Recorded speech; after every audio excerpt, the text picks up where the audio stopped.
Sorry for any weird noises in the background. It's the 4th of July right now, so there's a lot of fireworks going on, but I've already recorded this video once, and I really don't want to have to do that again. I want to get it out on time, so enjoy. Otherwise, try to ignore them. I'm a professional YouTuber. Here's a quick disclaimer. I just wanted to inform you that I don't know Butch Hartman in real life, so I can't pass judgment on how nice he actually is as a person. My opinions about Butch are exclusive to his social media personalities. This video is mostly intended for fun and gags, and any of the drama or viewpoints I will be presenting here are grievances of the Danny Phantom community and not what I all believe. Thanks for understanding.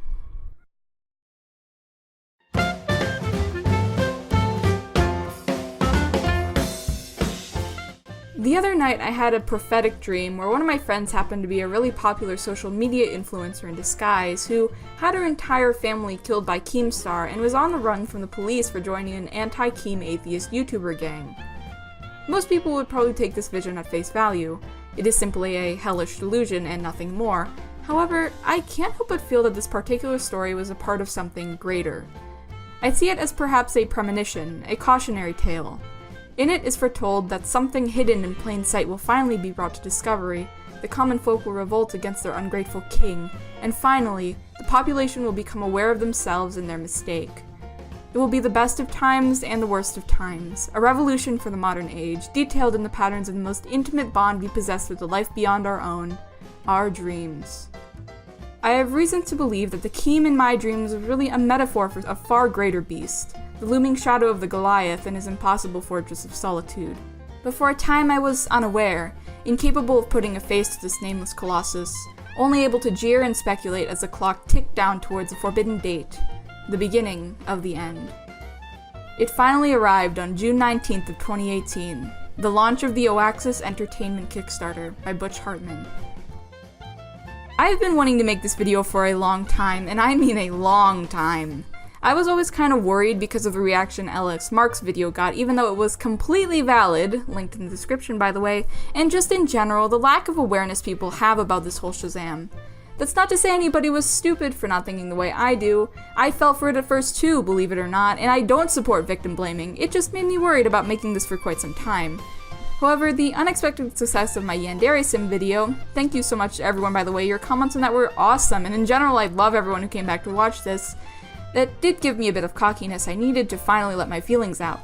I don't usually have opinions about things, but god damn it, let this be the one thing in the world that I have genuine feelings about.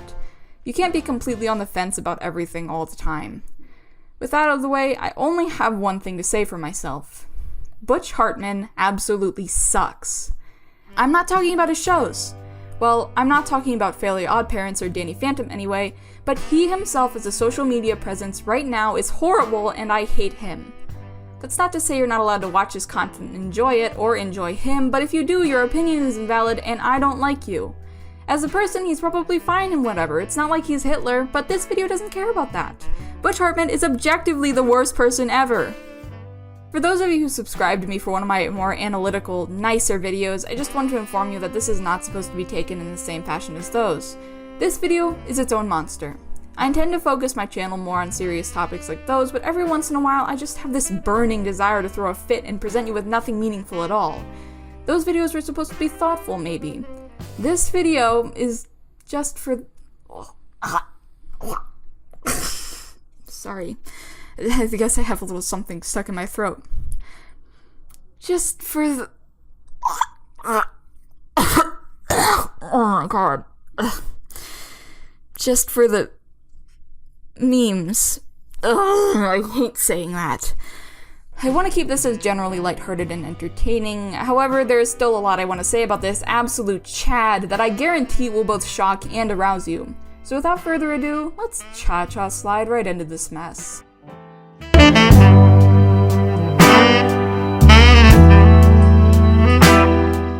I hated Butch Hartman before it was cool. Granted, I didn't find him on my own. I was introduced to him through my friend who was in the Danny Phantom community, A-Humble-Squirrel, but it wasn't through a presentation of him that I developed my distaste. In reality, we both kind of liked him at first, believe it or not.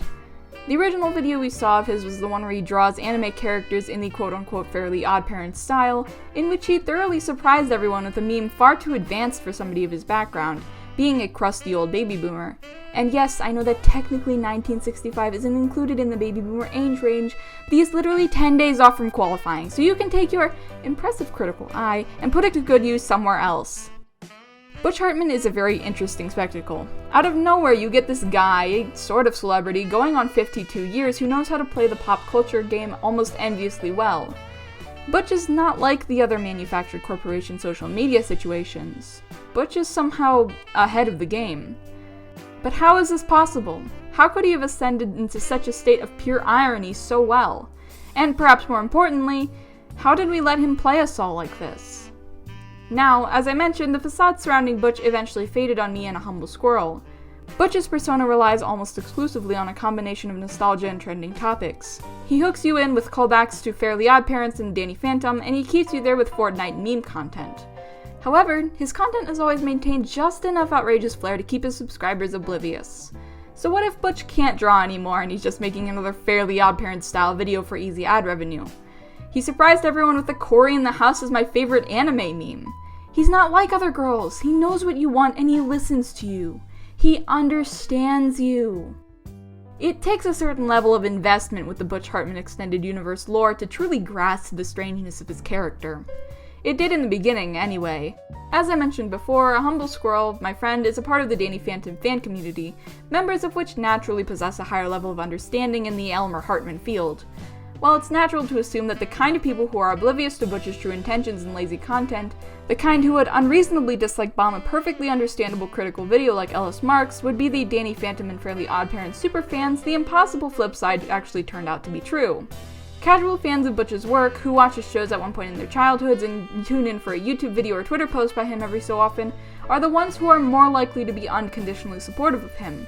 While, amazingly, those in the dedicated fandom of his shows, especially for Danny Phantom, lean towards distaste for him. There are a lot of reasons for this, oh trust me there are, but I don't plan on explaining them all just yet. Before I dive into all those juicy bits, I need to rewind to the infamous date of June 19th. That was when the universe began to shift, and everything about the world as we knew it started to skew. Recently, everything has begun to change for good old Butch. And that all started with the announcement of the fated Oaxis Entertainment. For those of you who are unaware of the discourse, Butch recently surprised everyone with a crowdfunding campaign for Oaxis, his horrible, malformed brainchild of a pitch for a family-friendly competitor to massive streaming services like YouTube. If you think I'm exaggerating about his goals for this thing, he said in an episode of his own podcast regarding the project, I've linked his SoundCloud page in the description for any of you who might be interested, that he expects it to be on a competing level with platforms like Netflix within the next 5 years. For reference, this thing isn't even built yet. This campaign really brought to light some of Butch's most defining character flaws, things which people were blinded to back in the golden ages of his online presence, and things that they are now beginning to accept in a wider stride, thanks to the obvious mainstream attention this has garnered. It looks like, in the end, Butch was his own greatest enemy. Before we get into all the other stuff, in the spirit of the season, Happy Hanukkah, Feliz Navidad, I'd like to give a brief overview of some of my favorite parts of the Oaxis Entertainment Network pitch, for I could not live with myself otherwise. Without further ado, let's get right into this delectably juicy morsel.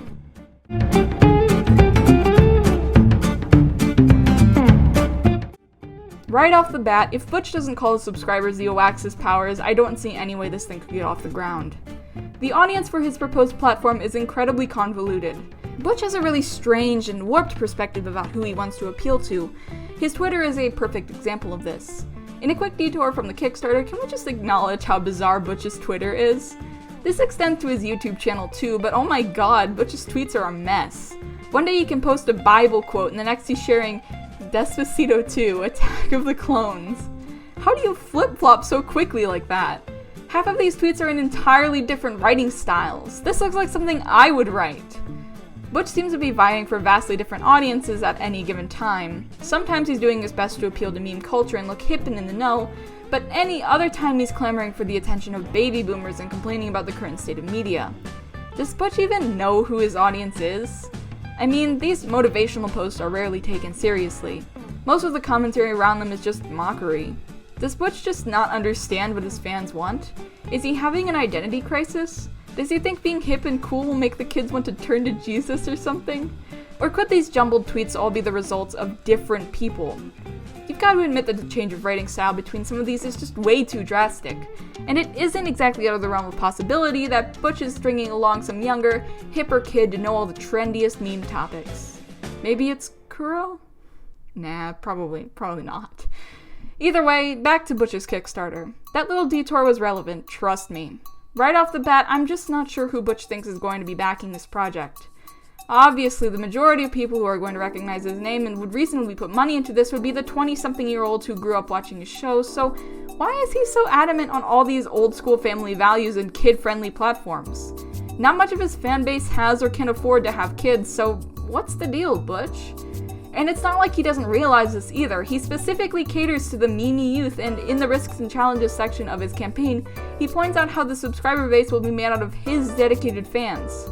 What 20-year-old working hard to sustain themselves in a volatile economy is going to care for family-friendly entertainment? Butch, you can do what you want, don't get me wrong, but your technology is bad, the kids are corrupt message seems incredibly mismarketed. All that aside, however, I can't appreciate Butch sticking his neck out for people like me who are trapped by the scandalous media. I frequently have to deal with the issue of rounding up my entire family only to remember that I'm cut off from the outside world and the only two channels I can watch on TV only ever play the Human Centipede films. That's it. Just Human Centipede, 24/7, all the time. I'm a slave to Human Centipede. I can't wait until Oaxis finally frees me from my purgatory. Outside of the fact that basically the only person in this Kickstarter used to market the team behind Oaxis is Butch Hartman, the donation tiers really reflect Butch's opinions of himself. Most of these have absolutely nothing to do with Oaxis. There isn't even a cheap t-shirt or merch option like all these dumb Kickstarter campaigns have obligatorily. It's just stuff like Butch drawing something for you. A free trial to Butch's Art Academy? Hell yeah. What am I gonna do with this, Butch? How is this gonna help my kids? I swear the $250 and $500 tiers are basically the same thing. Butch, please, I have enough drawing tips, I don't need any more. Let me live my life how I want to. The $5,000 tier is literally just talk to Butch. What is this? You know, I'm actually considering one of those YouTube shoutouts. Subscribe to my channel, y'all. Oh wait, there is a network merch option. It just happens to be for the wrong network. You're probably wondering what the hell the Nuke network is, but oh, I promise I'll get to that later. I think the funniest tier to read was definitely Become an Animated Character. Thank God, just what I always wanted. That just sounds so ominous. But hey, it has something to do with the Oaxis, so I guess I can't complain. For some reason I imagine this going horribly wrong, though. But hey, Butch has plenty of experience writing himself into his own shows, doesn't he?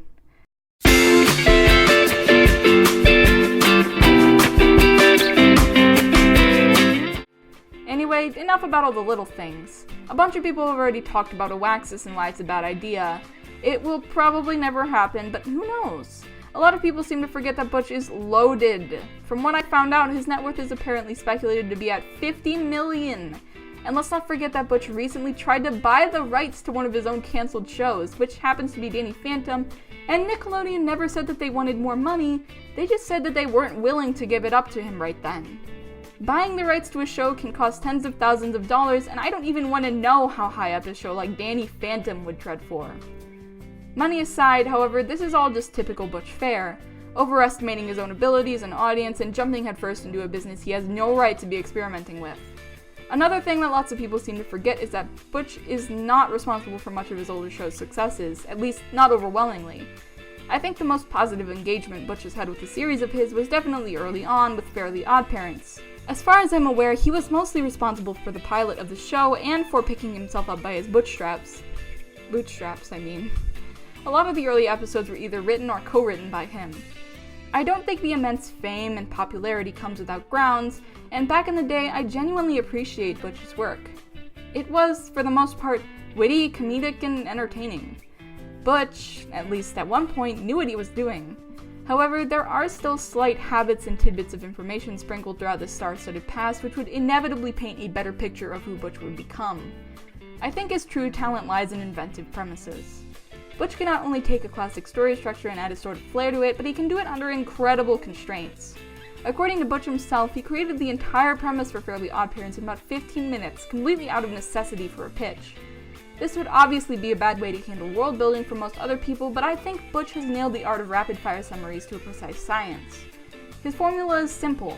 Start with an average protagonist and setup which the key demographic can relate to, sprinkle on a dash of quirky and inventive twists, and leave the more detailed constructions to the writers of each episode.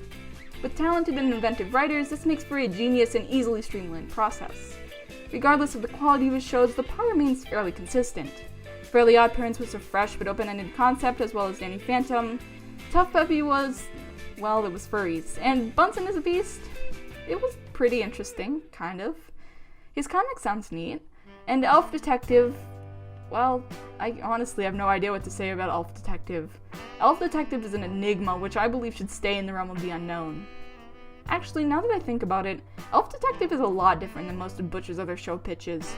It seems like he's spent a lot of time building up the story, and while it's great that he's passionate about it, I think his previous habit of spontaneous concepts was successful because that's just where his talent lies. The more control Butch has over the specifics of one of his shows, especially later in the timeline, the worse it seems to become. And trust me, I'll get at that later. The point is, while at one point Butch was a master of many trades, his concepts have probably been always the best thing about his shows, and that's a big part of the reason why his pitches are so easy to mess up. It's not unusual to see TV shows and other forms of media with generally boring, repetitive, or inherently unoriginal base ideas thrive because of their quality of writing, while a poorly scripted cartoon with an interesting concept will be swept under the rug. The idea behind a show is far from the majority of what makes it good, which is something Butch seems to have difficulty understanding. A quick digression, but I love in how Kuro's video he praises Elf Detective essentially for just having a plot beyond the very basic premise, and various other things which could be taken as subtle jabs against Butch's former work, like attacking the style of them being sitcom in nature. Is Kuro breaking free? As we've seen, Butch just loves to attach his name to any idea or property, even when its inherent success has close to nothing to do with his involvement, which is incredibly relevant to Oaxis. What has Butch contributed to his streaming service aside from the concept? Butch is the primary highlight of the entire pitch, but what is he really doing? Building the site? Definitely not. It's basically just one massive ego stroke. Also, I love how even the campaign description realizes at one point how far Butch has fallen when it tries to breeze over Bunsen and Tough Puppy. Back at the beginning of Fairly Oddparents, Butch exhibited a level of artistic and creative talent beyond just his conceptual premises, but something must have changed somewhere along the line because most of Butch's original talent seems to have decayed. A lot of people will cite Danny Phantom as the last positive example of Butch's abilities, but those people often forget or are unaware that Butch is barely to credit for the success of the show. He himself has stated before that he pitched a simple idea to the head of Nickelodeon over dinner, and it was put in development before he ever had a script or designs created. The character designs weren't his. Most of the early episodes weren't written by him. In fact, the season of Danny Phantom where Butch was allegedly granted the most control was season 3, which fans widely regarded to be the worst overall. Maybe it was just the wrong genre for him? I'd agree with you if Bunsen is a Beast didn't exist. Damn you, Bunsen is a Beast. Remember that Noog Network thing I mentioned a while back? Turns out it's this app Butch made, which was his original plan for Oaxis, I guess. He pitches it as being family-friendly entertainment, and I guess it does have a few small shows, but it clearly didn't get that much attention in the end. I can find next to nothing about the layout and gameplay of this thing, but from what little I have seen, oh my god. Butch. What happened? The progression of Butch's art style is something that really intrigues me. The Fairly Oddparents style, the original one, was comprehensive and to the point. Everything, the palette, the designs, they all had a sort of tone and cadence. The pilot short Butch made was pretty solid in all these departments. Nowadays, Butch's design style is just bizarre. He has this weird obsession with drawing hair like it's made out of fingers. I have no idea why, it looks pretty gross. And the colors... oh god, the colors. I want you to look at this image and remember that the man who drew this graduated from Cal Arts.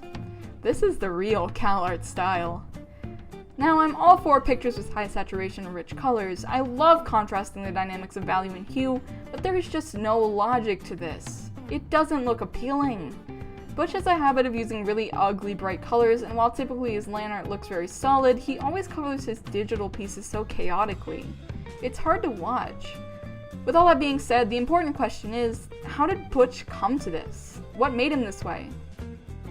I personally think that the success of Fairly Oddparents and the climbing of his career made him cocky. He got overconfident. He wanted to be a celebrity in a different way than most cartoonists get recognized. In most cases, people become fans of the show before they become fans of the creators behind them, since the creator is rarely ever visible in their work. You're much less likely to notice the creator or head writer of a show you like in public than you are any famous actor. From early on, Butch appeared to take issue with this, and was quick to take action. Butch loves to take control of his creations, and this wrangling does not stop at just the production. Butch also feels the need to seize the contribution of his fans. With that, I want to segue into discussing the Danny Phantom fan community. In its current state, the Danny Phantom fandom, like many other fan bases corroborated around nostalgic shows from the early 2000s, is mostly assigned to a niche population. I doubt the dedicated fandom is going to become a media sensation anytime soon. The group does not represent everyone who watched the show when they were young, just a dedicated few people who appreciate it maybe a bit more than the average person. Over the years, without content, the interest surrounding Danny Phantom for hardcore fans has reasonably dwindled, but they still hold relatively good numbers for a homely little community. It's nice, it's cozy. The official name is the same as the one for the fandom for people who ship those two YouTubers I can't even remember the names of, and I think that's ironic. But I don't really have much of a problem with them. They can do what they want, and I can stay the hell away from it. The drama goes quite a while back, but before I get into this history, let's talk about some of the things the Danny Phantom community is saying about Butch. A lot of the fandom community is greatly opposed to the idea of Butch taking back the rights to his own show, especially now that he's left the network. They aren't very keen on having an all-access original version of Danny Phantom, which is respectable, but personally I have to disagree. Danny Phantom purging the Allied forces is something I'm looking forward to, right next to the Lego Lawyer. They cite the reasons for their spite being the mostly unfavorable third season, which he, again, apparently controlled, and Phantom Planet, the abysmal series finale, which he was most definitely responsible for. As I sort of alluded to, Butch is a rather born-again Christian, and members of the fandom claim that he has made indications of being, well, I'll just say phobic, but I'll expand on this later. Additionally, there is a running gag surrounding the strange amount of baby imagery in multiple of Butch's shows that he might be a diaper fetishist. This is just speculation, but then again, he wouldn't be the first Nickelodeon-associated creator with some weird interests. Even further, a lot of Danny Phantom fans are unfavorable to his Phantom videos, especially the 10 years later ones. Butch makes a lot of 10 years later or in the blank style videos. I have to harken back to this tweet of his. Is this his moment of self-awareness? But as for that topic, the fandom isn't the only person, or collective, that doesn't like Butch's spin, or rather countless spins, on the future Danny Phantom characters. At one point, an artist who worked on the show expressed how they basically despised Butch's idea and made their own, in my personal opinion, better designs. Then again, it's not really hard to come up with a better concept. From what I've gathered, the 10 years later designs are all either hyper-muscular men, or, a realistic version of them aged up, except is it just me or does Butch overestimate the chronological value of 10 years sometimes? At certain points he makes these 20-something-year-olds look 30 or 40, but maybe that's just me. Now, all of this is really inoffensive stuff, and I'm not saying every single problem certain members of this community have are my own. I simply wanted to provide some examples of a minor discourse here. This isn't representative of the entire fandom either, of course, and these aren't all my opinions. I'm simply recording the issues I've been told about. In general, these are all pretty inconsequential things. However, the discourse with Butch within the fandom goes back way further than all this petty stuff. It goes back all the way to when the show was still on the air. Back in the day, when large-scale social media sites weren't incredibly common, if you wanted to find people who were into the same things as you, you had to search out a forum site dedicated to that specific thing. There was one such website dedicated to Danny Phantom, except unlike most of these communities, it was run and moderated by Butch Hartman himself, so he got complete and first-hand access to the fandom's contributions. Sounds awesome, right? Well, it wasn't all sunshine and lollipops forever. As time went on, certain aspects of the fandom which Butch found unfavorable began to garner more attention. For, as with any fandom, the weird sexual content gradually ramped up in numbers. In particular, there was one ship considered pedophilic by most reasonable people, which a large amount of the fandom started to indulge in. The ship was... okay, I actually don't know the name for this. I'm not an expert in Danny Phantom ship names. Flanny? Is it Flanny? Dad? Is it called Flanny? Vlad Masters and Danny Phantom. It's an interesting one. But you know what? Whatever. Do what you want. It freaks me out, but I'll get over it. Just don't do that in real life, please. I beg you.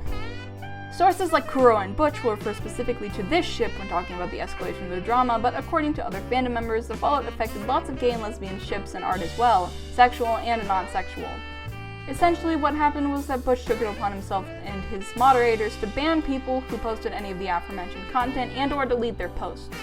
Furthermore, Butch referred to anybody seen supporting or posting such things as anti-fans, creating a huge rift in the community and inspiring the mindsets of a plethora of elitist individuals. One example in particular being the notorious, self-proclaimed true fan, Kitty006, who was known for being an abusive mod and defending Danny Phantom as a character like he was a real person, resenting and condemning anyone who made him suffer by shipping him in ways she disagreed with. She was known in particular for her egregiously self-righteous nature and actions which could be considered quite homophobic. While everything Kitty and all the other mods ended up doing, and the rift it caused was not entirely Butch's fault, he is not blameless in this situation. He was controlling about what the fans put out, and regardless of good intentions, it caused quite a bit of harm in his tight-knit little fan base, and remains relevant to this day. These are all past actions, but Butch still shows a bit of his old nature today. It's much less severe, but the whole young or yo argument shows a bit of his hostile nature towards anything which doesn't fit his vision. You can call his persistence a joke, but I think he's weirdly adamant about it. It's not outside the realm of possibility for him to go around dictating how the fandom can and cannot interpret the song. For the record, though, the singer definitely says yo. He makes an O sound, not an sound. I heard an once when I watched it after learning what it was supposed to say, but I listened to it again later and heard nothing, so either this guy realized his mistake and tried to cover it up last minute, or anyone who does hear it just has their mind playing tricks on them. Accept defeat already, Butch. It's yo. Well, that was a lot of stuff, but I'm sure the one thing you're all wondering is, what are my opinions about Butch? Well, personally, I'm not a fan of his character. I think his controlling nature and overconfidence are quite dangerous, especially when it comes to O-Axis. However, I can't say that I hate him. It takes a lot for me to say I hate someone, and Butch just hasn't crossed that threshold yet. If anything, I just think he's kinda manipulative. He will do anything for that spot of fame, and to get people on his side. Do you think Kuro the artist always thought the way he does about the dangerous mainstream media, and it's just a coincidence that he happened to buddy up with Butch? Is it a coincidence that Butch has collaborated with basically every single high-profile art or cartoon channel on YouTube? Is it a coincidence that even his daughter has a YouTube account based solely around the fact that she's related to him? All of this just seems like one big marketing ploy. Look, it's Butch Hartman. It's him. He created your childhood, and he'll collab with every single YouTuber until you can't forget it. Don't you want to see more Fairly Oddparents? Don't you want to see more Danny Phantom? Isn't Butch such a talented cartoonist? Don't worry, Daddy Butch is here for you now. And all you have to do is sit back, relax, and give him your money. Oh, and also his memes suck.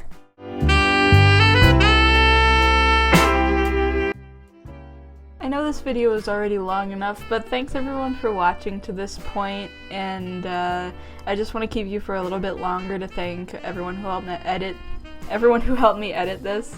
JackSilvcicle and A-Humble-Squirrel, I hope I'm saying that right. Go check them both out. As I mentioned in the video, A-Humble-Squirrel is the one that helped me also with a bunch of research for this, so I would really appreciate it if you gave them some love. Additionally, I just wanted to pop it in there that somebody made me make a Discord, so if you want to join that because you have nothing better to do, I guess you can. There's gonna be talk about, there'll be talk about stuff, and there's Transformers stuff, and if you're into that, I need friends who are into that, so have nice. Do that and just enjoy your day. Thank you. Bye.